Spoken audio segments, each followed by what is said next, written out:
সাথে সাথে গলার মধ্যে আঙ্গুল দুইটা দিয়া বমি করে সব জমিনে ভাসায় ফেলে দিয়া বলতেছেন, যদিও এটা আমার জন্য জায়েজ ছিল, কিন্তু এটার মূল হারাম টাকার হারাম খাদ্য আবু বকর সিদ্দিকের পেটে যাবে, এটা সহ্য হবে, কশিন কালে এটা আমি সহ্য করবো না, যার কারণে আঙুল দিয়া বমি করে আমি আজকের খাবার ফেলে দিলাম। সুবহানাল্লাহ। আল্লাহ বলেন এগুলো সব হলো কুকুরের চাইতে, হায়াওয়ানের চাইতে অধম। একটা মানুষ হয়ে কুকুরের যেই কাজ করে না ওই কাজ সে করে। কুকুর কোনোদিন কয় নাই তো এই বাজারে কাদের দোকান আছে 10টা কুকুর মিলে কোনোদিন কি আয়সা বলছে এই আমরা কুত্তা সমিতি আসছি, ইনি সভাপতি, ইনি সেক্রেটারি, ইনি ক্যাশিয়ার? কইছে কোনোদিন যে আমাদেরকে দোকান চালাইতে গেলে মাস শেষে 10,000 টাকার আড্ডি দিবা, নয়তো হরতাল হরতাল হরতাল? চান্দাবাজি কুকুর করে না। আল্লাহ পাক বলেন কুকুরও পর্যন্ত আল্লাহ পাকের গোলামি করে। সুবহানাল্লাহ। আল্লাহ পাক বলেন পাখি যেগুলো দেখা যায় আসমানে, ওয়াত-তায়রু সাফাত কুল্লুন কদ আলিমা সালাতাহু ওয়া তাসবিহা, আসমানের মধ্যে যত পাখি এগুলো এক সিরিয়ালে ধরে উড়ে, আমার আল্লাহ ডাক দেয়া বলে এগুলো সব আমি আল্লাহর জিকির করে। মানুষে তুমি আল্লাহর জিকির করো না, তোমার নেতার গোলামি করে এই কুল পাও না। মানুষে নেতার গোলামি, মানুষে পীরের গোলামি, মানুষ এলাকার চেয়ারম্যান মেম্বারের গোলামি। আল্লাহ কয় কুকুরও তো এত গোলামি করে না, আল্লাহ কয় পাখিও তো এত গোলামি করে না, এরাও তো দিন শেষে আমি আল্লাহর গোলামি করে। আর তুই মানুষ হওয়ার পরে কুকুর যেই কাজ করে না ওই কাজ তুই করস। কুকুর ঘুষ খায় না তুই ঘুষ খাস, কুকুর জেনা করে না তুই জেনা করস, কুকুর সুদ খায় না তুই সুদ খাস। আল্লাহ কয় যেই কাজ কুকুর, বিড়াল, গরু, ছাগল, হায়াওয়ান, জানোয়ার করে না ওই কাজ তুমি করার কারণে তুমি কুকুরের চাইতেও খারাপ। কথাটা বলছেন কে? তা আমার উপরে কেউ রাগ করতেছেন আপনারা? আল্লাহর কথা স্পষ্ট। এই জন্য নবী করিম সাল্লাল্লাহু আলাইহি ওয়াসাল্লাম বলেন অন্তর ঠিক করে সব ঠিক হয়ে যাবে। কেন বেটা তুই নিজে ভালো, বাকি গোটা ভালো, গোটা দেশ ভালো। আমি ভালো না বলে আমার কাছে সবাই খারাপ, নিজের দোষ। ভাই বুঝছি অমুকে আহারে কোয়েন না, হেরাও তো চিনি। আচ্ছা ওটা আর দূর ফেসবুকে সেদিন কি দেখছি জানেন? ওইটা আরে মিয়া ইউটিউবে ভাইরাল হয়েছে, দেখেন নাই? ভাই সবাই খারাপ, দুনিয়াতে কেউ ভালো নেবে, আমি ভালো। এই যে নিজেরা ভালো মনে করছে ও নিজে বড় শয়তান, এই কারণে সবার খারাপ মনে হয়, সে নিজের একাই ভালো মনে করে। নিজে ভালো তো জগৎ ভালো। এই জন্য নবী বলেন তুমি তোমার অন্তর ঠিক করো, গোটা দেহ ঠিক হয়ে যাবে। ইযা সালাহাত সালাহাল জাসাদু কুল্লু, খালি ওইটা ঠিক। ওইটা কি বলে? আত্তাকওয়া হাউনা। রাসূল বলেন তাকওয়াটা অন্তরের বিষয়টা এই জায়গায় থাকে। বান্দার তাকওয়া কোনোদিন চিরে দেখানো যায় না, আল্লাহর ভয় কোনোদিন বান্দাকে বোঝানো যায় না, এটা অন্তরের বিষয়। তাকওয়া যদি কোনো বান্দার থাকে গোপনে গুনাহ করে না, তাকওয়া যদি কোনো বান্দার থাকে টেবিলের নিচে ঘুষ খায় না, তাকওয়া যদি কোনো বান্দার থাকে টেবিলের নিচে সুদের টাকা ধরে না, তাকওয়া যদি কোনো বান্দার থাকে সুদের টাকায় বাড়ি করে না, তাকওয়া যদি কোনো বান্দার থাকে পরকিয়া করতে পারে না, তাকওয়া যদি কোনো বান্দার থাকে জিনা ব্যভিচার করতে পারে না, তাকওয়া যদি কোনো বান্দার থাকে ওজনে কম নিতে পারে। আচ্ছা ভাই, রাসূল করিম সাল্লাল্লাহু আলাইহি ওয়াসাল্লামের সাহাবী সিদ্দিক আকবর আবু বকরের তাকওয়া দেখেন। আবু বকর সিদ্দিক রাদিয়াল্লাহু তাআলা আনহু ওনার একজন খাদেম ছিলেন। এই খাদেমটা ইসলামের আগের যুগের ঘটনা উনি বর্ণনা করছেন। উনি বলে আমি আবু বকর সিদ্দিকের তাকওয়া দেখলাম। তাকওয়া কি জিনিস, কাকে বলে? বেচারা প্রত্যেকদিন আবু বকর সিদ্দিককে সুন্দর করে মজার মজার রান্না করে খাওয়াইতেন। খাদেম ছিলেন যেহেতু, খাবার যেখান থেকে নিয়ে আসুক খাওয়ার আগে আবু বকর সিদ্দিক বলতেন ব্যাপারটা কি, খাবারটা কোন জায়গা থেকে আসছে, এটার অবস্থা বর্ণনা করো। যদি এক বিন্দু পরিমাণ হারাম উনি টের পাইতেন ওই খাবার জিন্দেগিতে ধরতেন না। এটাই তাকওয়া। বেচারা বলতেছে আমি ইসলামের আগের যুগে একবার যখন মুসলমান হই নাই, তখন হঠাৎ করে একদিন তাকায় দেখি মক্কার বাজারে এক লোক আসছে। আমারও একটু অভাব ছিল, টাকার জন্য একটু পেরেশানি ছিলাম, ঘরে টাকা পয়সা ছিল না, খাবার ছিল না। এই লোকটা আমারে দেখে বলতেছে ভাই এদিকে কোনো ভালো গণক টনক আছে? খাদেম বলতেছে আমি চিন্তা করলাম গণক তালাশ করছে, একটু বাটপারি একটা করি। কয় ভাই গণক তো মক্কায়, আমি সবচেয়ে বড় গণক। কে বলবেন? আমারে বলেন মিয়া। দেখেন এখনো পর্যন্ত ঢাকা শহরে কিছু কিছু জায়গায় আছে টিয়া পাখি নিয়ে তারপরে গণনার জন্য বসে। আপনারা এগুলো দেখছেননি কখনো? একটা চিঠি থাকে, টিয়া পাখিরে কয় তুই নে নে নে, টিয়া পাখি একটা খোঁট দেয়, বাস ও ভাই আপনার ভাগ্য তো খারাপ, আসবেন না বেশি দিন, 5 বছর মাত্র। অথবা দেখা গো ভাই 10 তলা বিল্ডিং হয়ে গেছে, খালি ঘুমাতে উঠেন দেখবেন। এই সমস্ত বেঈমানদেরকে কাছে যায় থাপ্পড় একটা কানের নিচে দেওয়া দরকার। যদি বলে এই মিয়া থাপ্পড় দিলেন কেন, বলা দরকার তুমি আজকে সকালে ঘুম থেকে ওইটা নিজের ভাগ্যটা দেখলা না যে আমার এত সত্য না ফেলবে। এরকম গণনা করার জন্য সে দায়িত্ব নিছে। বেচারা কয় ভাই আমার হাতটা একটু দেখেন না, খুব পেরেশানিতে আছে। কি হবে? আন্দাজের উপরে হাত দেখে, আল্লাহ মেহেরবান, গাধা পালোয়ান একটা কথা আছে, আল্লাহ দয়া করছে আমি গাধা এখন পালোয়ান হয়ে গেছি। এখন এই বেচারাও যেই কথা বলছে তো এই কথাটা ফুলে গেছে, ফুলে যাওয়ার কারণে বেচারা তারে ওই দিন হাদিয়া দিতে পারে নাই। এখন তো গরিব আছি, তোমার পরে দেখলে দেবো না। তো পরে একদিন দেখা হয়েছে, ইসলাম কবুল করার পরে তখন হাদিয়া দিছে খাবার দাবার। সে তার বাড়িতে আয়োজন করছে, তাকে ডাক দিয়ে নিয়ে খাবারগুলো দিছে। ওই দিনের কারণে তোমার এই খাবারগুলো দিলাম, নাও। যেহেতু আবু বকর সিদ্দিকের খাদেম, এই কারণে সে গোপনে এগুলা খাবে, এটা তো হয় না। যার কারণে আল্লাহর বান্দা সুন্দর করে আবু বকর সিদ্দিকের কাছে রওনা হয়ে গেছেন। যাওয়ার পরে ডাক দিয়ে কয় হুজুর খাবার নিয়ে আসলাম। আবু বকর সিদ্দিকও সেদিন চরম ক্ষুধার্ত থাকার কারণে খাবার যখন সামনে পাইলেন কোনো কথাই বলে নাই, কথা ছাড়া খাওয়া শুরু করছে। একটা আছে না, খাবার যখন বেশি ক্ষুধা লাগে, রমজান মাসে দেখবেন কিছু মানুষ আছে খেজুরটা এমনি নিয়ে থাকবো, আজানটা দিলেই খাবো, রিংটং বাসে মোবাইলের মুখে দিয়ে ফেলছে, মানে এই টাইপের ক্ষুধা। হযরত আবু বকর সিদ্দিক খাবারটা খেয়ে ফেললেন। খাদেম বলতেছে হযরত প্রতিদিন তো জিজ্ঞাসা করেন, আজকে তো কোনো কিছু জিজ্ঞাসা করলেন না, খাবারটা কোন জায়গা থেকে আনলাম নাকি? আবু বকর সিদ্দিক ডাক দিয়া বলতেছেন কোত্থেকে আনলাম। এই ঘটনা উনি বর্ণনা করে শুনাইছেন। আস্তাগফিরুল্লাহ কথা বলে সিদ্দিক আকবর আবু বকর আর 1 সেকেন্ড দেরি করেন নাই, সাথে সাথে গলার মধ্যে আঙ্গুল দুইটা দিয়া বমি করে সব জমিনে ভাসায় ফেলে দিয়া বলতেছেন যদিও এটা আমার জন্য জায়েজ ছিল, কিন্তু এটার মূল হারাম টাকার হারাম খাদ্য আবু বকর সিদ্দিকের পেটে যাবে, এটা সহ্য হবে, কশিন কালে এটা আমি সহ্য করব না। যার কারণে আঙ্গুল দিয়া বমি করে আমি আজকের খাবার ফেলে দিলাম। সুবহানাল্লাহ। এটা ছিল তাকওয়া। বান্দার তাকওয়া মানে আল্লাহর ভয়। ভিতরে ভয় থাকবে তো উপর দিয়া বান্দা কোনো কিছু করবে না। তাকওয়া থাকবে তো বান্দা নামাজ পড়তে দাঁড়াইলেও চিন্তা করবে, দেখতেছেন আল্লাহ। হ্যাঁ, রাসূল সাল্লাল্লাহু আলাইহি ওয়াসাল্লামকে হাদিসে জিবরাইল ফেরেশতা জিজ্ঞাসা করলেন মাল ইহসান, এই তাকওয়া। হুজুর এটা কি? তাকওয়া কি জিনিস? নবী করিম সাল্লাল্লাহু আলাইহি ওয়াসাল্লাম বলেন আন তা'বুদাল্লাহা কাআন্নাকা তারাহু ফাইন লাম তাকুন তারাহু ফাইন্নাহু ইয়ারাক।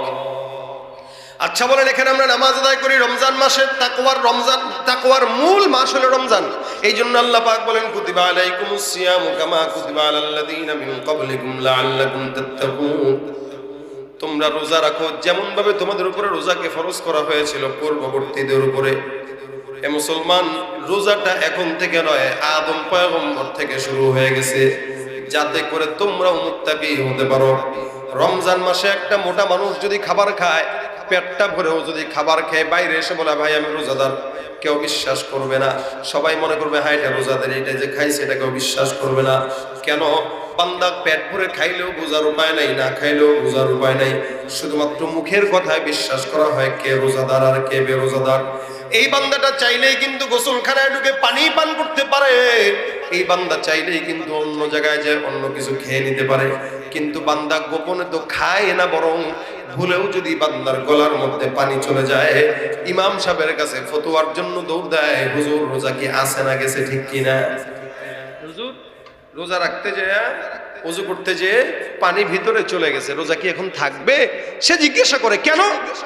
সে যদিও অন্য মাসে সে সব গুনাহের কাজ করে, কিন্তু রমজানে রোজা রাখার পরে এতটুকুন ভয় তার ভিতরে আছে যে আমি যে খাবো এটা আল্লাহ তো দেখতেছে। এতটুকুন চিন্তা যদি একটা বান্দা, একটা মুমিন রমজানে যেভাবে রোজা রাখা অবস্থায় করে, ঠিক সারা বছর যদি এভাবে করতো, আল্লাহর কসম বাংলাদেশে কোনো দুর্নীতিবাজ শয়তান থাকতো না। শুধু রমজানটা আসলেই বান্দা এই চিন্তাটা করে, এছাড়া অন্য সময় বান্দার এক বিন্দু পরিমাণ এই চিন্তা আসে না। এই কারণে আল্লাহ পাক রব্বুল আলামিন বলেন রমজানটা হইল তাকওয়ার মূল সময়। এই সময় বান্দা যেভাবে মুত্তাকি হয়, অন্য সময় এভাবে মুত্তাকি হতে পারে না। তো ভাইরা আমার, আল্লাহ পাক রব্বুল আলামিন তাকওয়ার মাস রমজানকে বানাইছেন কেন? যাতে মুত্তাকি হতে পারে। রাসূল করিম সাল্লাল্লাহু আলাইহি ওয়াসাল্লাম বলেন, তাকওয়া যদি শিখা লাগে শিখে নাও। নামাজ পড়তে দাঁড়াবা, আনতা আবুদাল্লাহা কাআন্নাকা তারা, এমন ভাবে নামাজ আদায় করো যেন তুমি আসমানের মালিককে চোখে দেখতে পাও। সুবহানাল্লাহ। আচ্ছা, আল্লাহকে কি দেখা সম্ভব? কোশ্চেন গেল। মুসা পয়গম্বর বলছেন লান তারানি, আল্লাহর কাছে বলছেন রব্বি আরিনি। আল্লাহ পাক রব্বুল আলামিন বলছেন লান তারানি, সম্ভবই না দেখা। ওয়ালাকিন ইনজুর ইলাল জাবালি ফাইন ইসতাকাররা মাকানাহু ফাসাউফা তারানি। এ পয়গম্বর মুসা, আমাকে যদি দেখতে চাও পাহাড়ের চূড়ায় তাকাও, ওই জায়গার মধ্যে আমি আল্লাহ আমার নূরের কিছু তাজাল্লি দিয়া দিব। মুসা পয়গম্বর ওই পাহাড়ের চূড়ায় তাকাইলেন, আল্লাহর নূরের তাজাল্লিতে জমিনে মুসা বেহুশ হয়ে পড়ে গেছে, পাহাড় চলে পড়ে ভস্ম হয়ে গেছে। হে মুসলমান, আল্লাহর হাবিব এই হাদিসের মধ্যে বলতেছেন এমন ভাবে ইবাদত করো যেন তুমি তোমার মাওলাকে দেখতে পাও। আর যদি এমন অন্তরের মধ্যে খেয়াল না থাকে তাহলে এই ভাবনা করো, ফাইল্লাম তাকুন তারাহু ফাইন্নাহু ইয়ারাক, যাতে তোমার মাওলা তোমাকে দেখতেছে। সুবহানাল্লাহ। রাসূল করিম সাল্লাল্লাহু আলাইহি ওয়াসাল্লাম বলেন এটা হলো তাকওয়া। তুমি আল্লাহর ইবাদতে মগ্ন যখন হবা, নামাজে দাঁড়াইলে তো আমরা তাকওয়া রাখতে পারি না। নামাজে দাঁড়ায় সব দৃষ্টি সামনের দিকে। মসজিদগুলোতেও দেখবেন সমস্ত ক্যালেন্ডারগুলো সামনে ঝুলায় রাখে। তো নামাজে গেলে এই আলহামদুলিল্লাহ রাব্বিল আলামিন আর রহমানির রহিম মালিক ইয়াউমিদ্দিন, ওমা তাকায় দেখে অমুক নামাজের সময় সূচি, আচ্ছা পড়ছে মালিক ইয়াউমিদ্দিন ইয়াকা না'বুদু ওয়া ইয়াকা নাস্তাঈন ইহদিনাস সিরাতাল মুস্তাকিম। আবার তাকায় লাল বাতি জ্বলাকালীন সময় সুন্নতের নিয়ত করা নিষেধ। ও আচ্ছা, নামাজ এগুলো হিসাব করতেছে। কি বলেন, হয় না? কথা কয় না, হয় না? আবার মনে করেন দ্বিতীয় রাকাতে বলতেছে আলাম তারা কাইফা তাকাইছে ফাঁসের দেয়ালে, তাকায় দেখে নামাজের সময় মোবাইল ফুল বন্ধ করুন, এখন পকেটে হাত দিয়া ইন্না লিল্লাহ, মোবাইল তো খোলা। সব নামাজের মধ্যে হচ্ছে, তা তাকওয়া কোথায়? এজন্য রাসূল করিম সাল্লাল্লাহু আলাইহি ওয়াসাল্লাম বলেন এমন ভাবে সালাত আদায় করবা যাতে করে তুমি তোমার মাওলাকে দেখতে পাও।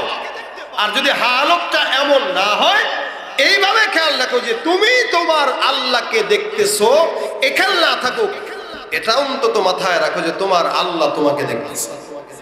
কে দেখে বলেন? বলেন কে দেখে? আল্লাহ দেখে। এই কারণে নামাজের মধ্যে দাঁড়াইলে, রোজার মধ্যে দাঁড়াইলে, জিকির আজকার করতে গেলে, অন্য কোনো ব্যবসা প্রতিষ্ঠানে গেলে সর্বহালতে খেয়াল রাখবো ইত্তাকুল্লাহ, আল্লাহকে ভয় করবা। দেখেন কে? আল্লাহ দেখেন। দেখেন কে? এই জন্য সবচেয়ে বড় এক বুজুর্গ শিখাই দিয়েছেন, যদি আল্লাহ দেখে এই খেয়ালটা মনের মধ্যে রাখতে চাও তো তুমি তোমার ঘরের চতুর্দিকে লিখে দাও আল্লাহ দেখে, আল্লাহ দেখে, আল্লাহ দেখে। কাগজে সুন্দর করে লিখে টাঙায় দাও। তাহলে কি হবে? ঘরের মধ্যে কোনো গুনাহ করতে গেলে এটা মাথায় আসবে। মোবাইলের পিছনে এই জায়গাটায় লিখে দেন আল্লাহ দেখে। যদি লিখে দেন তাহলে স্ক্রিনে কোনো খারাপ মুভি দেখার সময় মাথায় আসবে যে আল্লাহ দেখে। কোন বান্দা যদি প্রত্যেকটা কাজের শুরুতে এই ফিকির করে যে আমাকে দেখেন কে? আল্লাহ। নামাজ পড়তেছি, আল্লাহ দেখতেছি। ইবাদত করতেছি, আল্লাহ দেখতেছি। আজকে সমাজে নামাজ পড়ে বান্দা বান্দাকে দেখানোর জন্য রিয়া, সব রিয়া। এজন্য আল্লাহ পাক কোরআনে বলেন ওয়াইদা কামু ইলাস সালাতি কামু কুসালা ইউরাউনা আন-নাস ওয়া লা ইয়াযকুরুনাল্লাহা ইল্লা কালিলা। এরা তো সব অলস, এরা নামাজ পড়ে না, বরং বান্দাকে দেখানোর জন্য পড়ে। এরা আল্লাহকে স্মরণ করে না, আল্লাহকে কমই স্মরণ করে। এ কারণে আজকের এই মাহফিল থেকে আমরা শিখবো আল্লাহ পাক রব্বুল আলামিনের তাকওয়া অর্জন করে, ভয় অর্জন করে কিভাবে আমি আমার ব্যবসা পরিচালনা করব। অনেক সময় ওজনে কম দেই, ব্যবসা করতেছি, এরপরে আলু মাপতেছি, একটা আলু কমায় দিলাম, 2 কেজি 5 কেজি দেওয়ার পরে 2টা কমায় রেখে দিচ্ছি। চাউল মাপতেছে, বাস একটু কমায় দিয়ে দিল, মনে করছে কেউ তো দেখে না। কিন্তু এই একটা ছোট্ট চাউলের বোঝা কিয়ামতে এত বেশি বাড়বে, এই বোঝা নিয়ে আসে কিয়ামতের ময়দানে জান্নাত পর্যন্ত যেতে পারবে না। এই জন্য তাকওয়া যদি প্রত্যেকটা বান্দা, আমি সহ প্রত্যেকটা ছেলে, প্রত্যেকটা মেয়ে, প্রত্যেকটা মা বোন, প্রত্যেকটা বাবারা এই জীবনে ঢুকাইতে পারি যে আমি আমার জিন্দগিতে হাঁটবো, ওই জায়গায় তাকওয়া রাখবো। হাঁটতে গেলে আমার নজরের হেফাজতটা করা দরকার। আল্লাহ দেখতেছেন, আমি খাইতে যাচ্ছি আল্লাহ দেখতেছেন, পড়তে যাচ্ছি আল্লাহ দেখতেছেন, নামাজে গেছি আল্লাহ দেখতেছেন, হার হালতে দেখতেছেন কে? আল্লাহ। আল্লাহ দেখতেছেন, এতটুকু খেয়ালটা রাখেন ভাই। কারো সঙ্গে ঝগড়া করার আগে চিন্তা করেন যে ভাই ঝগড়া করলে তো করতে পারি, কিন্তু ওই যে আদমের ছেলে দুইজন ঝগড়া করছিল, তো একজন যখন আরেকজনকে মারতেছে তো একজন বলতেছে লা ইনবাসাত্তা ইলাইয়া ইয়াদাকা লিতাকতুলানি মা আনা বিবাসিতি ইয়াদিয়া ইলাইকা লিআকতুলাক ইন্নী আখাফুল্লাহ রাব্বুল আলামিন। যাকে মারছে সে বলতেছে ভাই তুমি আমারে মারলেও আমি তোমার গায়ে হাত তুলবো না, কেন? আমি আল্লাহকে ভয় পাই। মারামারি করতে যাও সে বলতেছে আল্লাহকে ভয় পাই। এটাই হলো তাকওয়া। রাসূল করিম সাল্লাল্লাহু আলাইহি ওয়াসাল্লাম বলেন শেষ জামানায় কাতিল মাকতুল কিলাহুমা ফিন্নার। রাসূল বলেন উভয় জাহান্নামী। সাহাবীরা বলে হুজুর কেন জাহান্নামে যাবে? যে মরছে সে তো জান্নাতে যাওয়ার কথা। রাসূল বলেন না, কারণ সে যে মরছে সে না পেরে মরছে, পারলে সে নিজে মারতো আরেকজনকে। এজন্য যে কেউ যদি আপনাকে আঘাত দেয় আপনি মনে এটা রাখেন যে আমি আল্লাহকে ভয় করি ভাই, আল্লাহর জন্য তোরে মাফ করে দিলাম, তোর থেকে আমার শক্তি বেশি ছিল, চাইলে তোরে মারতে পারতাম কিন্তু মারবো না, আল্লাহকে ভয় পাই, এটার প্রতিশোধ কিয়ামতে নেব। ইনশাআল্লাহ আপনি ঠকবেন না, আপনি জিতবেন যেভাবে আদমের পুত্র জিতেছে। এজন্য আমরা আমাদের হার হাল অন্তরের মধ্যে এটা রাখবো যে আমি হাঁটতেছি, ব্যবসা করতেছি, চাকরি করতেছি, চেয়ারম্যানই করতেছি, মেম্বারই করতেছি, মাদ্রাসার মুহতামিমগিরি করতেছি, ইমামতি করতেছি, প্রত্যেকটা মানুষের কলবে যদি আল্লাহর ভয় থাকে ওই বান্দা এক বিন্দু কোনো গুনাহ করতে পারে না। এই কারণে রাসূল হাদিসে বলেছেন ইত্তাকিল মাহারিম তাকুন আ'বাদান নাস। মানুষের মধ্যে যদি অধিক আল্লাহর কাছে ইবাদত গুজারওয়ালা হতে চাও, প্রিয় হতে চাও, তো তুমি হারাম থেকে বাঁচো, তাকওয়া অর্জন করো। বিশেষ করে মা বোনরা, এনারা দিন যত যাচ্ছে পর্দা থেকে গাফেল হয়ে যাচ্ছে। যদিও বোরকা পড়তেছে, এমন বোরকা পড়তেছে যে এই বোরকা তাকে জাহান্নামের দিকে টেনে নেবে। সব বোরকা বোরকা না, এমন এমন বোরকা পরে, ওই বোরকা পরে না পরার চাইতে পড়ছে যে না পড়লে যতটুকু ভালো লাগতো এমন বোরকা পড়তেছে যেটার কারণে আরো বেশি ফিতনা ছড়াচ্ছে সমাজে। আপনি তো বোরকা পড়তেছেন, তো এরকম বোরকা পরা দরকার কি যে বোরকা আপনার পর্দাও নষ্ট হচ্ছে, গুনাহ হচ্ছে। তাকওয়া অর্জন করেন, ভয় করেন আল্লাহকে। প্রত্যেকটা যুবক ভাইদেরকে বলতেছি, যেভাবে আপনি আপনার জিন্দেগি পরিচালিত করতেছেন এটা জিন্দেগি না, এভাবে কোনো মানুষ চলে না, পশু পাখি চলে। আজকে সমাজের যুবকেরা 40 বছর 50 বছর আগ পর্যন্ত এরা মনে করে দাড়ি রাখাই নিষেধ। আরে দাড়ি এই বয়সে কেন রাখবো, নামাজ এই বয়সে কেন পড়বো, বয়সটা হোক 40, সে যে 10 সেকেন্ড 1 সেকেন্ড বাঁচবে এটার তো কোনো গ্যারান্টি নেই। এই কারণে প্রত্যেকটা ভাইয়ের জন্য এই আজকের মুজাকারা, এখান থেকে যাব সবাই নিয়ত করব আজকে থেকে আল্লাহর ভয় ঢুকিয়ে কোনোদিন কারোর সাথে ঝগড়া করবো না, কাউকে গালি দেব না, কারো ব্যাপারে কটু কোনো কথা বলবো না, কারো ব্যাপারে না জেনে কোনো মন্তব্য করবো না। এগুলো গুনাহ। আল্লাহকে ভয় করবো ইনশাআল্লাহ।